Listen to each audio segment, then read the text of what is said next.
Welcome to the Attraction Matriarch podcast. I'm Bunny, helping men understand women since 2018. This is where we talk attraction psychology, intimacy dynamics, relationship repair, masculine leadership, feminine response, and the patterns beneath modern relationships that most people never see clearly. If you want stronger attraction, deeper understanding, and a clearer read on women, you are in the right place. Welcome in. Let's get into it. Love does not multiply because two people vaguely care about each other. That is one of the great misunderstandings of modern relationships. People think affection should somehow sustain itself. They assume that because they love each other, because they chose each other, because they have history together, that the relationship should naturally remain warm, alive, intimate, and secure. But love doesn't grow on autopilot. Love multiplies because people repeatedly invest. Not once, not dramatically, not only when the relationship is in crisis, repeatedly. A marriage, a family, a home, a long-term bond. These things are not kept alive by sentimental feelings alone. They are kept alive by habits of intention, by small choices made over and over and over and over and over again, by a man who keeps studying his wife instead of assuming he already knows her, by a woman who keeps turning toward her husband instead of quietly building a private world of resentment, by two people who understand that what they neglect will eventually weaken, even if they still technically care. Because caring is not the same thing as investing. You can care about your health and still refuse to train, eat well, sleep properly, or schedule the appointment. You can care about your money and still avoid the budget, ignore the leak, ignore and spend carelessly. You can care about your marriage and still starve it of presence, affection, leadership, tenderness, truth, play, repair, and time. Caring is emotional, investment is behavioral. That distinction matters because many couples are suffering not because love is absent, but because investment has become inconsistent.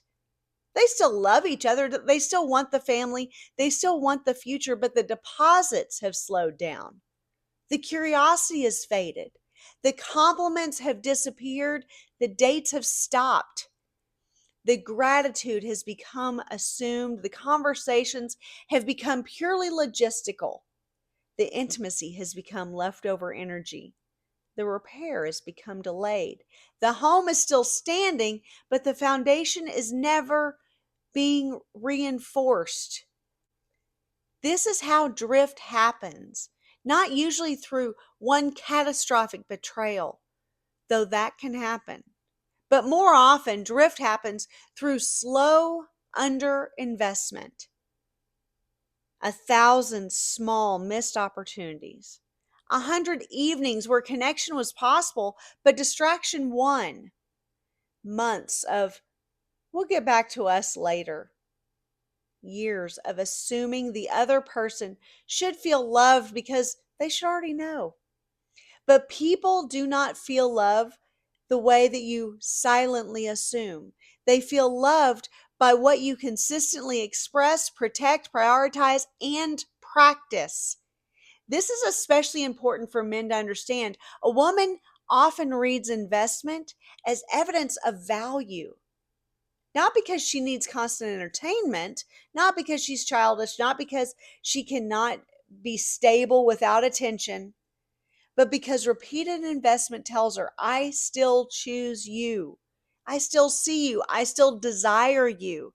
I still consider this bond worthy of my effort. This kind of consistency creates emotional safety, and emotional safety is not built by vague affection. It's built by patterned reliability. A husband who checks in, a husband who leads well, who notices the atmosphere of the home, who makes room for connection, who repairs quickly and continues to court his wife inside the marriage is not being performative. He's making deposits into the emotional economy of the relationship. A woman who brings warmth, respect, appreciation, honesty, affection, and steadiness into the home is also investing. She's not merely being nice, she's strengthening the climate her husband comes home to, the bond her children witness, and the legacy her family inherits.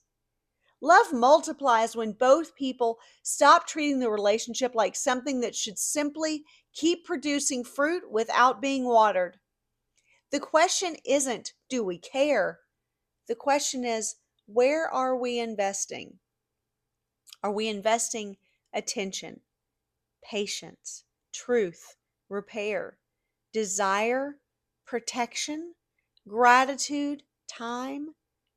Because whatever receives repeated investment tends to grow, and whatever is repeatedly neglected tends to weaken. The strongest couples are not always the ones with the most effortless chemistry. They're the ones who understand that love is not just something you feel, it's something you fund with your habits.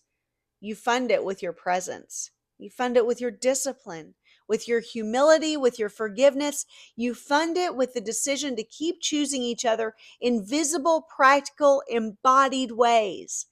That is how love multiplies, not because people vaguely care, because they keep making deposits. If this episode speaks to you and you are realizing that your marriage or your family needs honest strategic correction, I offer private advisory sessions for just that. This is a 60-minute solutions-based session designed to help you get clear on the real problems, the real leverage points, and the most effective next steps. This is not therapy speak, emotional circling, or endless processing. It's direct, thoughtful, practical guidance for people who are ready to address what's actually happening in their marriage and move forward with strength. If you are ready for that level of clarity, please reach out. I am the Attraction Matriarch, and in all things, I want you and your relationships to win.